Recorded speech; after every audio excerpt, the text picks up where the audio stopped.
مالک اسے نہیں کہتے کہ جو آج ہے کل نہیں ہے. یہ بدلتی ہوئی سرکاریں، یہ بدلتی ہوئی حکومتیں اس بات کا اعلان کر رہی ہیں کہ یہ حاکم نہیں ہے، حاکم کوئی اور ہے.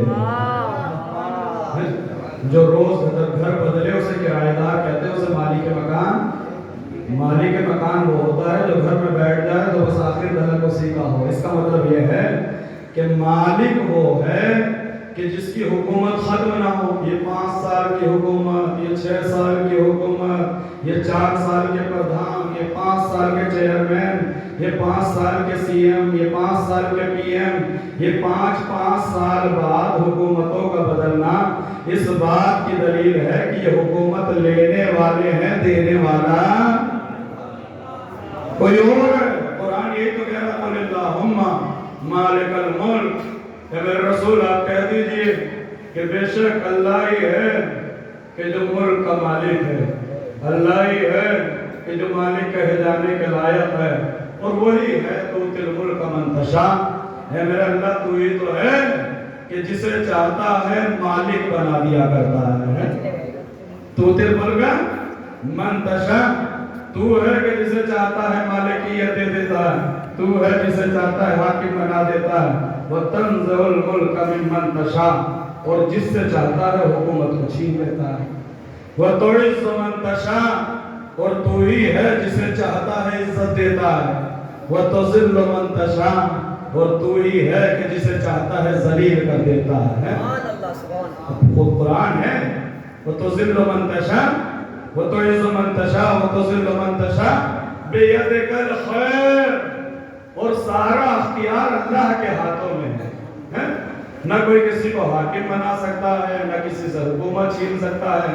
یہ آتی جاتی سرکاریں، یہ آتی جاتی حکومتیں، انہیں حاکم نہ سمجھ لینا، حاکم کوئی اور ہے جس کی حکومت کو زوال نہیں ہے۔ لہذا ہاتھ پھیلانا، دعا مانگنا، اگر سر جھکانا تو اس کے سامنے سر جھکانا کہ جس کی حکومت کو زوال نہ ہو، جس کی حکومت کو زوال نہ ہو۔ لہذا پوری توجہ رکھیں، یہ عزت و ذلت کا جو پیمانہ قرآن نے مقرر کیا ہے کہ اللہ ہے جسے چاہتا ہے عزت دیتا ہے، اللہ ہے جسے چاہتا ہے ذلت دیتا ہے، اور یہ سارا اختیار اسی کے ہاتھوں میں ہے۔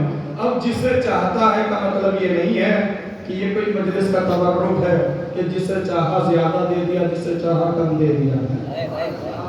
یہ مجلس کا تبرک نہیں ہے کہ جسے چاہا رشتہ دار ہے تو زیادہ، غیر ہے تو کم، یہ ہمارے یہاں ہوتا ہے۔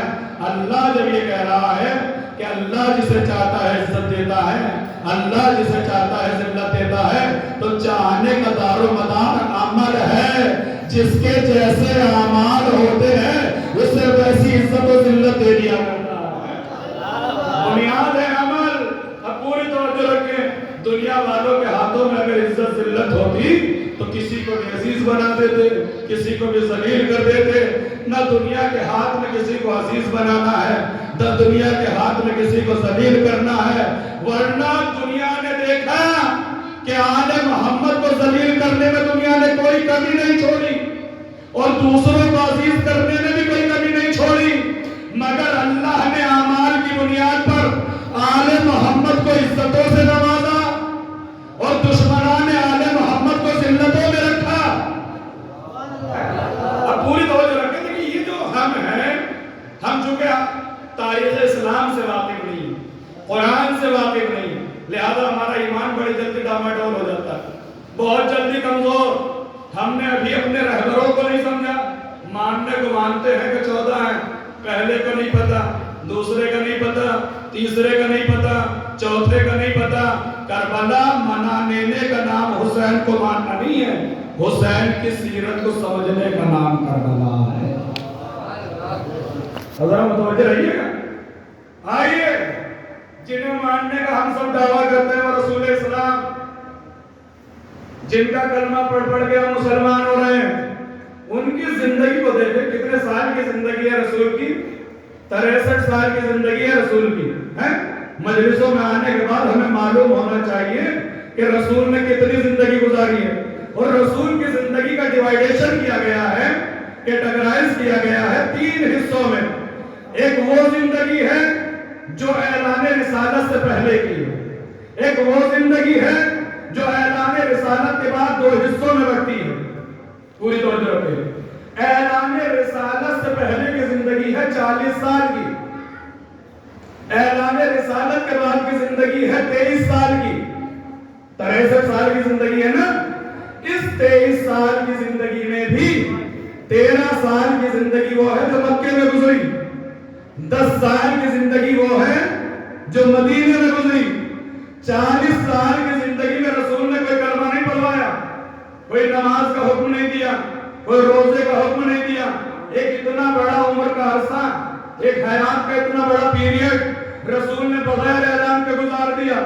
23 سال کا اسلام ہے ہمارے پاس. یہ جو ہم نماز پڑھ رہے ہیں، یہ جو ہم قرآن پڑھ رہے ہیں، یہ جو ہم حج کر رہے ہیں، یہ جو ہم زکوٰۃ دے رہے ہیں، یہ جو ہم خمس نکال رہے ہیں، یہ جو ہم جہاد کر رہے ہیں، یہ 23 سال کا اسلام ہے، 40 سال کا نہیں ہے. پھر کیا وجہ ہے کہ جس کی زندگی کا ایک ایک لمحہ قیمتی ہو، اس کی 40 سال کی زندگی خاموشی میں گزر رہی ہے. غور کریں نا، آپ کا بچہ پڑھ رہا اور آپ شروع ہی سے طے کرتے ہیں کہ اسے کیا بنانا ہے، پولیس بنانا ہے، وکیل بنانا ہے، انجینئر بنانا ہے، ڈاکٹر بنانا ہے. بچپن ہی سے طے کرتے ہیں نا. اور بچپن اگر بیکار گزر گیا تو یہ جوانی میں کچھ نہیں بن سکتا. جب ہماری عمر کا بچپنا اتنا قیمتی ہے تو پھر رسول کے 40 سال قیمتی کیوں نہیں ہے؟ یہ کہہ کے الگ کیوں کر دیتے ہو بھائی 40 سال کا رسالت سے کوئی تعلق نہیں، نبوت سے کوئی تعلق نہیں، نماز سے کوئی تعلق نہیں، رسالت سے کوئی تعلق نہیں. تعلق تو اتنا ہے کہ اگر تمہارا بچہ بچپنے میں شریف نہ ہو تو جوانی میں شریف نہیں ہو سکتا، بڑھاپے میں شریف نہیں ہو سکتا. بچپنے میں جاہل رہ جائے تو جوانی میں عالم نہیں ہو سکتا، بڑھاپے میں عالم نہیں ہو سکتا. تو فیصلہ کرو، جب تمہارا بچپنا اتنا قیمتی ہے تو رسول کے 40 سال کتنے قیمتی ہوں گے؟ کتنے قیمتی ہوں گے؟ یہ 40 سال کو اگنور کر دینا ہے. یہ ہمارے اوپر کیا ہو رہا ہے؟ ہمیں بس 23 سال کی زندگی چاہیے رسالت والی، ہمیں بس 23 سال کی زندگی چاہیے نبوت والی. 40 سال کی زندگی وہ اعلان رسالت سے پہلے کی، وہ ہمارے لیے حجت نہیں، وہ ہمارے لیے دلیل نہیں، وہ ہمارے لیے اتھارٹی نہیں. اتھارٹی کیوں نہیں ہے؟ 40 سال کی زندگی، جس رسول کے 23 سال اتنے بابرکت ہوں، اس رسول کے 40 سال کتنے بابرکت ہوں گے. اور یاد رکھیے گا کہ ہمارے پاس جو شریعت کا ایک بڑا حصہ ہے وہ 10 سال کا ہے. 53 سال کی زندگی کا بہت کم ہے. 10 سال کا نماز، روزہ، حج، زکوٰۃ، خمس، جہاد. 13 سال کی زندگی میں بھی رسول نے اتنے احکام ہم تک نہیں پہنچائے. قرآن کی آیتیں ملی مگر نماز ہجرت کے بعد، روزہ ہجرت کے بعد، یہ سارے احکام ہمیں ہجرت کے بعد مل رہے ہیں. 10 سال، آخر کے 10 سال کتنے قیمتی ہیں کہ وہ رسول جس نے 63 سال کی زندگی گزاری، 53 سال تک رسول نے کوئی جنگ نہیں کی. 53 سال کے بعد 10 سال میں 70 سے 80 جنگیں ہوئی ہیں. ایک ملک کو ایک جنگ کرنے کے بعد اپنی حالت میں واپس آنے میں سینکڑوں سال لگ جاتے ہیں. ابھی آپ نے دیکھا روس اور یوکرین کا یدھ ہوا، اب صدیوں لگ جائیں گی یوکرین کو اس جگہ پہ آنے پر کہ جہاں پہ وہ تھا. تو ایک ملک جب ایک جنگ کو برداشت نہیں کر سکتا، کتنی پاور تھی رسول میں کہ 10 سال میں 80 جنگیں لڑی اور اسلام کو وہاں پہنچایا کہ جہاں دشمنوں کی نگاہیں بھی نہیں پہنچ سکتی تھی. یہ 10 سال کی زندگی کتنی ہے؟ 80 جنگیں، 80 سریے، 80 غزوات. میں سریے اور غزوات ملا کر 80 جنگیں ہیں تقریباً، چھوٹی بڑی ایک سے ایک جنگ ہوئی. ان 80 جنگوں میں رسول فاتح ہوئے، کامیاب ہوئے. رسول نے جنگ کو جیتا اور صرف جنگ کو جیتا نہیں، اسلام کو آگے بڑھاتے چلے گئے، اسلام کو آگے بڑھاتے چلے گئے. 10 سال کی زندگی میں 53 سال کی زندگی بنیاد بن رہی ہے. 40 سال کی زندگی بنیاد بن رہی ہے. کیوں رسول کو 40 سال تک خاموش رکھا گیا؟ یہ تو ہم بھی مانتے ہیں کہ اعلان رسالت 40 سال پر ہے، لیکن ہم یہ بھی مانتے ہیں کہ وہ 40 سال سے پہلے بھی رسول ہیں. یہ میں نہیں کہہ رہا ہوں، قرآن کہہ رہا ہے وَمَا مُحَمَّدٌ إِلَّا رسول. محمد تو کچھ ہے ہی نہیں محمد تو رسول ہے، شروع سے لے کے آخر تک، بچپن سے لے کے بڑھاپے تک، جوانی میں، بڑھاپے میں، ہر جگہ وہ رسول ہے۔ وہ گھر میں ہو تو رسول، مسجد میں ہو تو رسول، جنگ میں ہو تو رسول، رزم میں ہو تو رسول، بزم میں ہو تو رسول، کسی کو کاندھے پہ اٹھائے تو رسول، کسی کو بزم سے اٹھائے وہ ہر جگہ رسول ہے۔ پھر کیا وجہ ہے کہ 40 سال تک خاموش کیریکٹر بلڈنگ کی جا رہی ہے؟ اس لیے کہ رسول ہم جیسا نہیں ہے، آسان کام نہیں ہے رسول کا۔ رسول کو بہت بڑی ذمہ داری دی گئی ہے۔ رسول کو یہ نہیں کہنا کہ اس دیوار کو دیکھو مان لو یہ دیوار ہے، اس امام بارگاہ کو دیکھو مان لو یہ دیوار، یہ امام بارگاہ، اس بینر کو دیکھو مان لو یہ بینر۔ نہیں، رسول کو یہ نہیں منوانا کہ دکھائے اور منوا لے۔ رسول کو ایک ایسا کانسیپٹ قائم کرنا ہے جہاں انسان اپنی آنکھوں کو جھٹلا دے مگر ایمان ڈاماڈول نہ ہونے پائے۔ ایک ایسے خدا کو منوانا ہے جسے آنکھیں دیکھ نہیں سکتی، فرشتوں کو منوانا ہے، یہ انسان فرشتوں کو دیکھ نہیں سکتا۔ جنت کو منوانا ہے جو ابھی دکھائی نہیں گئی، جہنم کو منوانا ہے جو ابھی دکھائی نہیں گئی۔ لہذا 40 سال کی زندگی کو رسول کی کردار کی بنیاد بنایا گیا۔ منوانا ہے اندیکھی کائنات، اندیکھا خدا، اندیکھے رسول، اندیکھے فرشتے، اندیکھی جنت، اندیکھے دلوان، اندیکھا سلسبیل، اندیکھے کوثر۔ تم تو دیکھ کے مانتے ہو مگر اس رسول کا کمال دیکھو، بغیر دیکھا ہوا خدا منوا دیا، بغیر دیکھے فرشتے منوا دیے، بغیر دیکھی جنت منوا دی، بغیر دیکھی جہنم منوا دی، بغیر دیکھا کوثر منوا دیا۔ کیسے منوا دیا؟ 40 سال تک رسول کی زندگی کو رسالت کی بنیاد بنایا گیا۔ ایسی زندگی گزاری کہ ابھی دنیا نے محمد کو رسول نہیں کہا مگر صادق کہا، امین کہا۔ کہا نہیں کہا؟ صادق، سچا، امین، امانت دار، کسی کی بھی امانت ہو دے کے چلا گیا، محفوظ، جو بولا ہمیشہ سچ بولا۔ 40 سال کی زندگی گزاری، ابھی اعلان رسالت نہیں ہوا، کیسے منواؤ گے رسول؟ یہ کائنات جس چیز کو دیکھتی ہے اسے مانتی ہے، جسے نہیں دیکھتی اسے نہیں مانتی۔ کہا ہم منوا لیں گے، کیسے؟ پوری 40 سال کی زندگی اتنی پاکیزہ گزاری، اتنی صداقتوں میں گزاری، اتنی امانتوں میں گزاری کہ کوہ ابو قبیس پہ کھڑے ہوئے اور مکے والوں سے کہا ہے مکے والوں کیا تم نے مجھے کبھی جھوٹ بولتے ہوئے دیکھا؟ کہا نہیں۔ کبھی امانت میں خیانت کرتے ہوئے دیکھا؟ کہا نہیں۔ کہا کتنا سچا مانتے ہو؟ کہا ہم بیان نہیں کر سکتے۔ کہا اگر میں یہ کہوں کہ اس پہاڑ کے پیچھے ایک لشکر ہے تو کیا مان لو گے؟ دکھائی نہیں دے رہا، مان لو گے؟ کہا ہاں مان لیں گے، اس لیے کہ ہم نے آپ کو جھوٹ بولتے ہوئے نہیں دیکھا۔ اچھا مان لو گے تو یہ بتاؤ اگر تم اس پہاڑ پہ جاؤ اور جانے کے بعد اس پہاڑ کے دامن میں دیکھو اور تمہیں کوئی لشکر نظر نہ آئے تو اب میرے بارے میں کیا خیال ہے؟ ابھی تک میں نے یہاں سے کہا کہ اس دیوار کے پیچھے ایک لشکر ہے، اس پہاڑ کے پیچھے ایک لشکر ہے، مان لو گے؟ کہا ہاں مان لیں گے۔ کہا اگر جا کر دیکھو اور نہ ملے تب کیا خیال ہے؟ کہا ہم اپنی آنکھوں کو جھٹلائیں گے مگر تمہیں نہیں جھٹلائیں گے۔ یہ ہے کریکٹر بلڈنگ۔ مثال سے واضح کروں، ایک انسان جس نے کبھی جھوٹ نہیں بولا ہے اور ایک انسان کے جس نے کبھی سچ نہیں بولا۔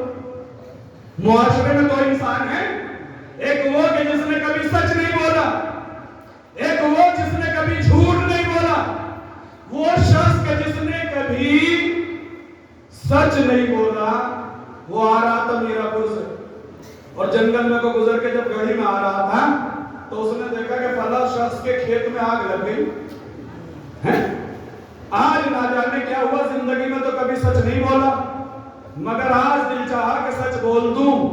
دوڑا ہوا گاؤں میں آیا, اس کے گھر کو کھٹکھٹایا کہ بھائی آپ کے کھیت میں آگ لگ گئی ہے, خبر سچی ہے مگر سنانے والا جھوٹا ہے, لہٰذا یقین نہیں آئے گا.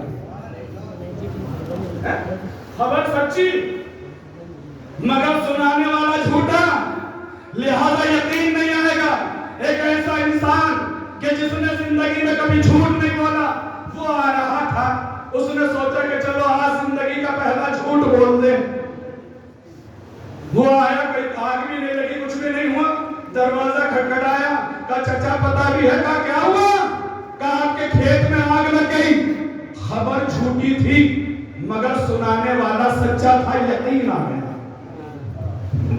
مثال کو واضح کر رہا ہوں میں, کردار کتنا اہم ہے, کیریکٹر کتنا اہم ہے. خبروں کو سنانے کے لیے ایک شخص کے جس نے کبھی جھوٹ نہیں بولا, اگر زندگی میں کبھی سچی خبر دینے لگے تو لوگ جھٹلا دیں گے, ماننے کے لیے تیار نہیں ہوں گے. ایک شخص کے جس نے کبھی جھوٹ نہیں بولا, اگر کوئی سچی خبر سن, اگر کوئی جھوٹی خبر دینے لگے تو لوگ مان لیں گے, اس لیے کہ اس نے کبھی جھوٹ نہیں بولا. تو کردار کتنا اہم ہے. خبر بعد میں دیکھی جائے گی, خبر کے دینے والے کو پہلے دیکھا جائے گا. یہی وجہ ہے کہ 40 سال تک رسول کے کردار کا کلمہ پڑھوایا کہ دنیا کل جب یہ کہے کہ مانو اللہ ایک ہے.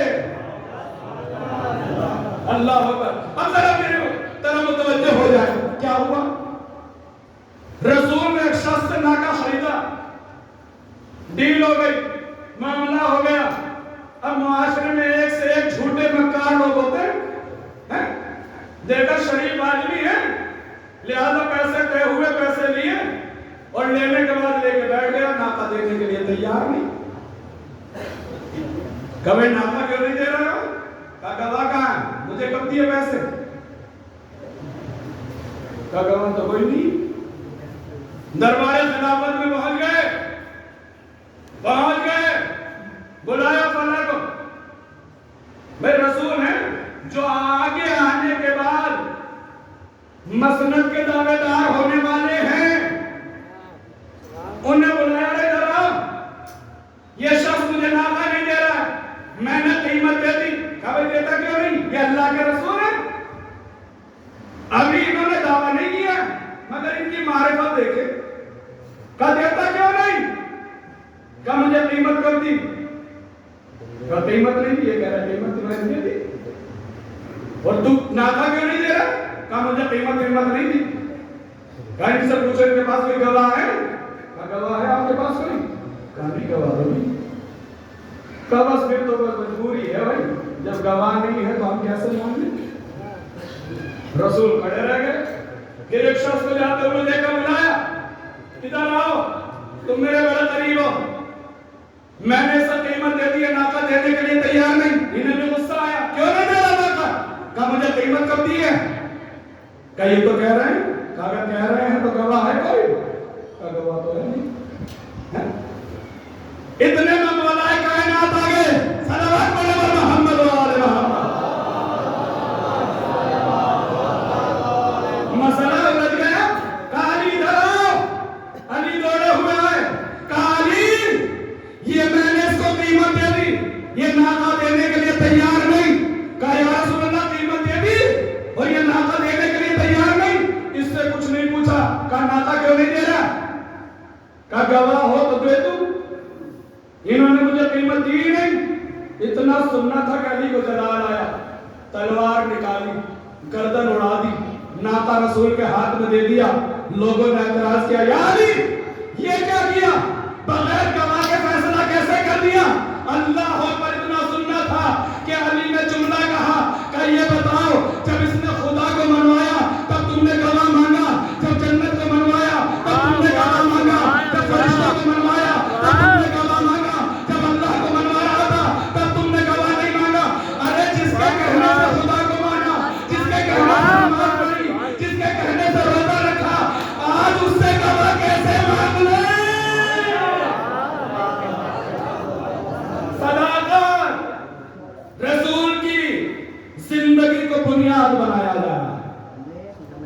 کہا اگر دیکھو اور لشکر نظر نہ آئے مان لو گے؟ کہا ہاں مان لیں گے۔ کہا آنکھوں سے دکھائی نہیں دے رہا کیا کرو گے؟ کہا آنکھوں کو جھٹلائیں گے مگر آپ کو نہیں جھٹلائیں گے۔ اب محمد ابن عبداللہ کہتے ہیں کہ سنو، اب اگر میرے اوپر اتنا یقین ہے تو میں کہتا ہوں کہ ایک خدا ہے جو آنکھوں سے نظر نہیں آتا ہے، مانو۔ قولوا لا الہ الا اللہ تفلحوا، کہو لا الہ الا اللہ اور نجات پا جاؤ۔ یہ 40 سال کا کردار ہے رسول کا کہ جو بنیاد بن رہا ہے رسالت کی۔ آج بھی دنیا کو یہ شکوہ ہے کہ بھئی یہ 1400 سال کا اسلام اتنی تیزی سے دنیا میں کیسے چھا گیا؟ وہ فلاں مذہب 6000 سال پرانا، وہ فلاں مذہب 7000 سال پرانا۔ پرانا ہونا کمال نہیں ہے، یہ دیکھو کہ رہبر کتنا باکمال ہے۔ 40 سال کی زندگی، اتنی مضبوط جڑ، اور جب جڑ اتنی مضبوط تھی تو شاخوں پہ لگنے والے پھل کتنے اچھے تھے۔ اب پوری توجہ رکھیں، دیکھیں کردار ہے، اور جب کردار کو ثابت کر دیا تو اب چاہے جتنے حملے ہوں، دنیا مجنوں کہے، دنیا پاگل کہے، دنیا دیوانہ کہے، دنیا جھوٹا کہے، کچھ بھی کہتی رہے، اب انہیں فکر نہیں ہے، اس لیے کہ انہوں نے اپنے کردار کو منوا لیا ہے۔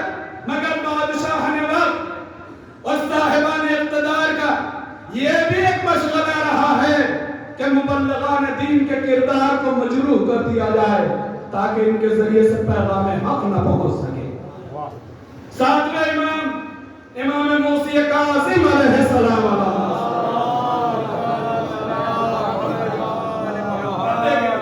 وہ تو عز من تشاء و ذل من تشاء، اللہ جسے چاہتا ہے عزت دیتا ہے، اللہ جسے چاہتا ہے ذلت دیتا ہے۔ امام، ساتویں امام قید خانوں کی زندگی گزار رہے ہیں، حکومت ہاتھ میں نہیں ہے، تخت اقتدار ہاتھ میں نہیں ہے، لیکن اقتدار پہ بیٹھا ہوا، مسند پہ بیٹھا ہوا ہارون رشید کام رہا ہے، ان کی امامت سے خطرہ محسوس کر رہا ہے، لہذا امام زندان میں، اور زندان بھی ایسی زندان کہ مرزا ضمیر کہتے ہیں کہ مولا پہ انتہائی اسیری گزر گئی، زندان میں جوانی و پیری گزر گئی ہے۔ 14 سال کی زندگی تو قید خانوں میں ایسی گزری ہے کہ ایک قید خانے سے رہائی ہو کے دوسرے قید خانے میں آتے، دوسرے سے رہائی ہو کے تیسرے میں آتے، مسلسل قید خانے میں زندگی گزر رہی ہے، مگر صاحبان اقتدار امامت سے خطرہ محسوس کر رہے ہیں، لہذا لوگوں کو امام سے بدسن کرنے کے لیے ایک بازارو عورت کو خریدا، ایک بدچلن آوارہ عورت کو لے کر آئے، آنے کے بعد اسے زر و جواہر کی رنگینیاں دکھائی، آنکھوں کو چکا چول کیا کہ یہ سب تیرا، تجھے مل جائے گا، تیری زندگی بڑھیا گزرے گی۔ کا کام کیا ہے؟ کا کام بھی بہت چھوٹا سا ہے۔ کا کیا؟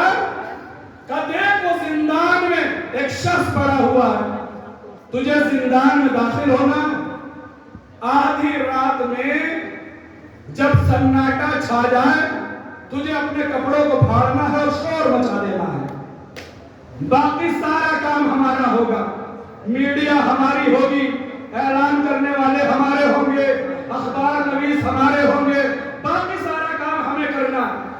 کا دکھا تو صحیح کہاں ہے؟ زندان کے قریب لے کر آئے، ایک جنگلے سے ایک کھڑکی سے دکھایا، کہا دیکھ وہ، اس نے کہا مجھے تو نظر نہیں آ رہی، ایک چادر پڑی ہوئی نظر آ رہی ہے کہ اس کے نیچے کوئی سامان سا رکھا ہوا ہے، کوئی انسان نظر نہیں آ رہا ہے۔ کہا نہیں، وہی تو ساتویں امام ہے جو سجدوں سے اسے فرصت نہیں ہے۔ کہا کرنا کیا ہے؟ کہا وہی کرنا ہے جو بتایا گیا۔ اس نے سوچا بہت آسان کام ہے، زندان میں داخل ہوئی، پیسوں کا لالچ، بازارو ہے، فاحشہ ہے، بد کردار ہے، بدنام زمانہ ہے، مگر اللہ اکبر کردار امام، زندان میں داخل ہوئی، قید خانے میں داخل ہوئی، میڈیا والے آ گئے، شور مچانے والے آ گئے، اعلان کرنے والے والے آ گئے, امام کی توہین کرنے والے آ گئے. ہارون نے پوری اسکرپٹ لکھ دی, پورا ڈرامہ تیار ہے, بس اس کے چیخنے کا انتظار ہے. زندان میں داخل ہوئی, آدھی رات کا وقت گزر گیا, مگر چیخنے کی آواز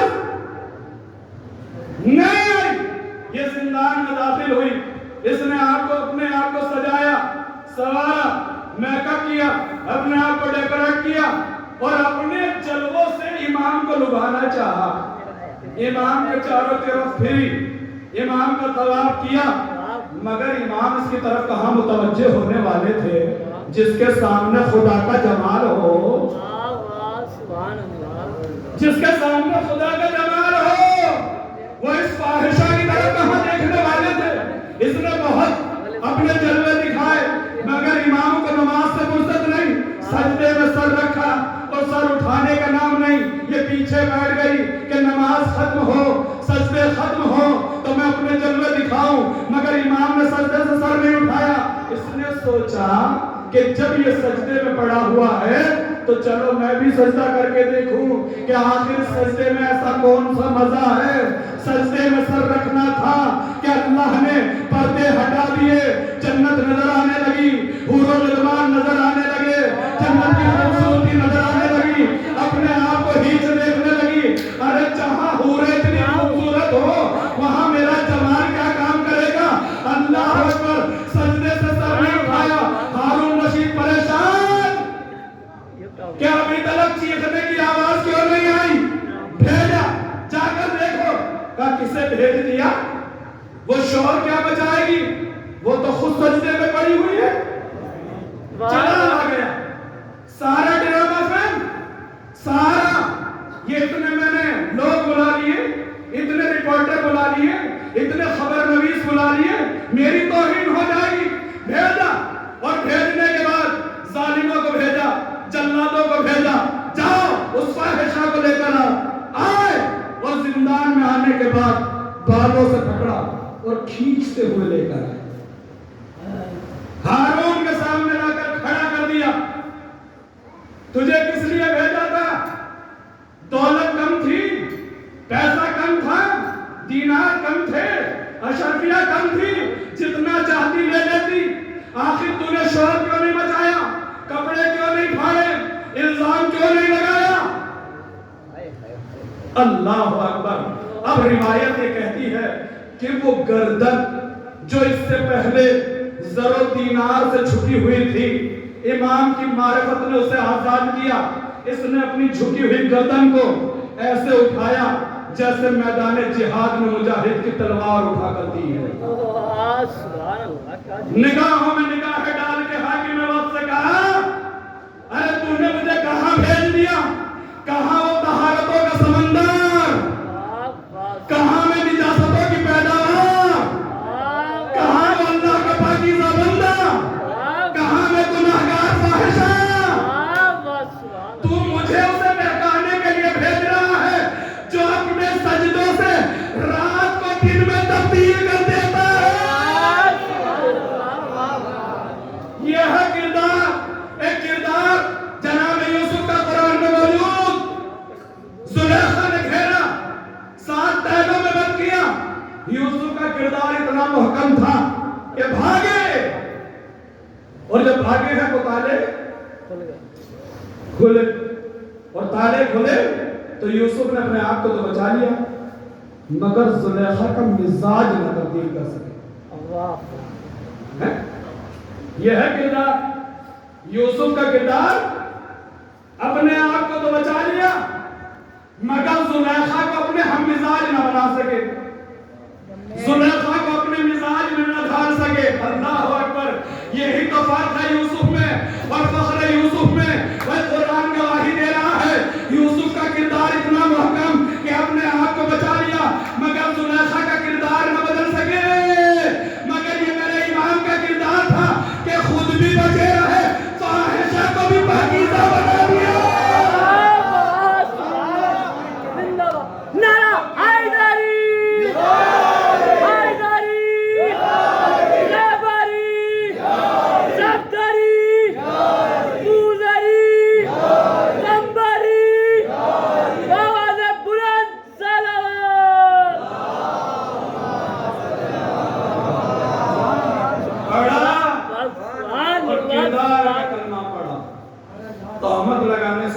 الزام لگانے سے کیا ہوگا؟ جو خدا کی پناہ میں ہو، جسے خدا کے سجدوں سے فرصت نہ ہو، جسے خدا کی عبادت سے فرصت نہ ہو، تیرے حملے اس پہ کیا اثر انداز ہوں گے؟ اب یہ واقعہ انہوں نے ہی تو لکھا کہ جو امام کی توہین لکھنے کے لیے آئے تھے، اللہ نے بچھائے ہوئے جال میں خود ہارون کو پھنسا دیا امام کی توہین کرے۔ ہم اسی زندان سے ان کی عظمتوں کے کلمے پڑھوا دیں گے، اسی زندان کے در و دیوار ان کی عظمتوں کا کلمہ پڑھیں گے۔ وہ جو الزام لگانے کے لیے آئی ہے وہی ان کی طہارت کا اعلان کرے گی، وہی ان کی پاکیزگی کا اعلان کرے گی۔ کیوں؟ ایمان کی طہارت اس منزل پر ہے کہ طہارتوں کا سمندر ہے، سمندر پانی نجاست کو پاک ضرور کرتا ہے، مگر اگر کہیں پہ کر سے کم پانی ہو اور نجاست ڈل جائے تو پاک کرنے والا پانی خود بھی نجس ہو جاتا ہے۔ تالاب کا پانی کتنا بھی پاک ہو، کر سے زیادہ ہے، مگر علماء کہتے ہیں کہ اگر نجاست ڈلنے پر 3 کوالٹی میں سے کوئی ایک کوالٹی پیدا ہو جائے، یا اس کا رنگ بدل جائے، یا اس کا مزہ بدل جائے، یا اس کی بو بدل جائے تو بھی نجس ہو جائے گا۔ اس کا مطلب یہ ہے کہ وہ تھوڑا سا پانی بھی پاک تھا، یہ تالاب کا پانی بھی پاک ہے، یہ نہروں کا پانی بھی پاک ہے، مگر سمندر کے پانی کا مقابلہ نہیں کیا جا سکتا۔ چاہے جتنی نجاست ڈال دو، یہ پانی خود بھی پاک ہے اور ان نجاستوں کو بھی پاک کرتا چلا جائے گا۔ یہ ہے کردار۔ اور نجس تھا، مگر جب حسین کے قریب آیا تو حسین نے ایسا پاک کیا کہ تاریخ گواہی دے گی کہ اس سے پاکیزہ انسان کہاں پایا جائے گا۔ یہ کردار، یہ پاکیزگی جو اللہ نے آل محمد میں رکھی ہے، یہ آئے تطہیر کا طواف، یہ آئے تطہیر کا حساب، یہ ولایت کی خیمگاہ جو حسین نے کربلا میں لگائی ہے۔ اللہ ہے یہ ہمت، یہ عزم، یہ ارادہ کتنا ذلیل کرے گا اہل بیت کو۔ تو جہاں جہاں انہیں لے کے جائے گا وہاں وہاں اللہ ان کی عظمتوں کو عام کرتا جائے۔ قتل کر دیا زینب اولیاء مقام حسین غریب نے اپنے بہن سے یہ وصیت کی، بہن زینب ہمارا امتحان اسے عاشور ختم ہو جائے بہن، مگر تمہاری مصیبتیں تو شروع ہو۔ میری بہن زینب، اگر ہم علی کے بیٹے ہیں تو تم علی کی لاڈلی ہو، اگر ہم حیدر کرار کے بیٹے ہوں تو تم حیدر کرار کی بیٹی ہو، اگر ہم نبی کے نواسے ہیں تو تم نبی کی نواسی ہو۔ بہن زینب صبر میں کبھی نہ رہ جائے، بہن امتحان دینا ہے، تمہارے بھیا نے بہت امتحان دیے مگر کربلا میں حسین کے امتحان ختم ہو گئے۔ زینب اب تمہارے امتحانات کی ابتدا ہو رہی ہے۔ میرا دل کہتا ہے کہ جب 11 محرم کو زینب لٹے ہوئے قافلے کو لے کر مقتل سے گزری ہوگی تو بھائی کے لاشے کو دیکھ کے آواز دی ہوگی، بھیا بہن جا رہی ہے امتحان دینے کے لیے، بھیا بہن کا امتحان تم سے کم نہیں ہوگا، بھیا تم نے اگر اپنا سر دیا ہے تو زینب نے سر کی رضا دے دی، بھیا تم نے عباس کے بازو دیے ہیں تو زینب نے بازوؤں میں رسن بندھا دی، بھیا اگر تمہارے ہاتھوں پہ علی اصغر نے دم توڑا ہے تو زندان شام میں دیکھنا سکینہ کا لاشا میرے ہاتھوں پہ ہوگا، بھیا اگر تم نے قاسم کا پامال لاشا اٹھایا ہے تو کوفہ و شام کی راہوں میں نہ جانے کتنے بچے ہوں گے جو اونٹ سے گر گر کر ارے سموں سے پامال ہو جائیں گے۔ بھیا بہن کا امتحان کم نہ ہوگا، زینب امتحان دینے کے لیے جا رہی ہے۔ روایت یہ کہتی ہے کہ مقتل میں کھڑی ہوئی زینب بھیا کے لاشے کے قریب آئی، ارے تنے میں سر کو دیکھا، سر موجود نہیں ہے، پامال لاشا پڑا ہوا ہے، میرا چوتھا امام کہتا ہے کہ میری پھوپھی میرے بابا کے لاشے پہ پہنچی، بابا کے لاشے کا طواف کرنا شروع کیا، ارے گھیرا کر رہی ہے، طواف کر رہی ہے۔ میں نے پھوپھی اماں سے پوچھا، پھوپھی اماں آپ میرے بابا کے لاشے کا طواف کیوں کر رہی ہیں؟ اے میرے لال، ارے میری ماں نے وصیت کی تھی کہ میرے حسین کے گلے کو بوسہ دینا۔ اے میرے لال، میں اپنے بھیا کے جسم پہ کوئی ایسی جگہ ڈھونڈ رہی ہوں جہاں پہ اپنے بھیا کو بوسہ دے سکوں۔ ہائے مظلومیت۔ میرا چوتھا امام کہتا ہے میرے بابا کے جسم پر ایک نگینے کے برابر بھی جگہ سالم نہیں تھی۔ جسم زخموں سے اتنا چور تھا کہ میرا امام کہتا ہے کہ نگینے کے برابر بھی جگہ سالم نہیں تھی۔ بہن بھائی کے جسم پر کوئی ایسی جگہ ڈھونڈ رہی ہے جہاں اپنے لبوں کو رکھ کے بھیا کے جسم کا بوسہ دے سکے، مگر اللہ اکبر جب دیکھا نظر نہ آئی۔ زینب نے اپنے لبوں کو حسین کی کٹی ہوئی رگوں پر رکھا، تڑپ کے کہا بھیا ارے بہن جا رہی ہے خدا حافظ۔ آج آپ حسین غریب کا سویم منانے کے لیے اکٹھا ہوئے ہیں، اس بھائی کا سویم منانے کے لیے آئے ہیں کہ جس کا سویم بہن نہ منا سکی، جس کا سویم بیٹی نہ منا سکی، جس کا سویم بیٹا نہ منا سکا۔ اللہ اکبر، جس میں رونے والے موجود تھے مگر رونے نہیں دیا گیا۔ ارے زینب کوفے کے قریب آ گئی ہے، آج 12 محرم گزر گئی۔ عزیزو یہ وہ دن ہے کہ جس دن آل محمد کوفے میں داخل ہو رہے ہیں۔ کس شان سے داخل ہو رہے ہیں؟ علی نے حکومت کی ہے کوفے پر۔ اپنے دور حکومت میں جب علی زینب کا کوفہ لے کر آئے تو روایت یہ کہتی ہے جب لے کر آئے تھے تو دن تھا، علی نے انتظار کیا کہ سورج ڈھل جائے تو اندھیرے میں زینب کو کوفے میں لے کر، مگر تاریخ لکھتی ہے کہ آج جب قیدی بن کے آئی ہے، ہاتھ پر سے گردن بندھے ہوئے ہیں، سر پر ردا موجود نہیں ہے، بازوؤں میں رسن بندھی ہوئی ہے۔ زینب کی مظلومیت دیکھیں، جب بابا کے دور حکومت میں آئی تھی تو دن تھا، علی نے رات کا انتظار کیا، مگر جب زینب آج کوفے میں آ رہی ہے تو رات ہے، قافلے کو روک دیا گیا، کہاں اندھیرے میں نہ لایا جائے، ارے صبح کو لے کر آنا، جب تماشا بینوں کو بلا لیا جائے گا، جب تماشا دیکھنے والوں کو بلا لیا جائے گا۔ عزیزو صبح ہوئی، تماشا بینوں کا مجمع، ارے کوفے کا بازار، سجدے کی کھجوریں، میری بیوی زینب ارے کوفے میں داخل ہوئی، شرم سے سر نہیں اٹھ پا رہا ہے، اپنے سر کو جھکائے ہوئے۔ عزیزو زندان دربار ابن زیاد تلک آ گئی، مگر دربار ابن زیاد پہ آنے کے بعد زینب نے دیکھا کہ آئینہ بندی کی گئی ہے، آئینے لگائے گئے ہیں، ارے اہل حرم اپنے چہروں کو دیکھ دیکھ کے شرما رہے ہیں۔ زینب نے کہا ابن زیاد ہم اس دربار میں داخل نہ ہوں گے، ہم اس دربار میں داخل نہ ہوں گے، ہم تماشا بینوں کا مجمع اکٹھا کیا، یہاں آئینے لگا دیے کہ اہل حرم اپنے آپ کو دیکھ کر شرمائیں، ہم اس دربار میں داخل نہ ہوں گے۔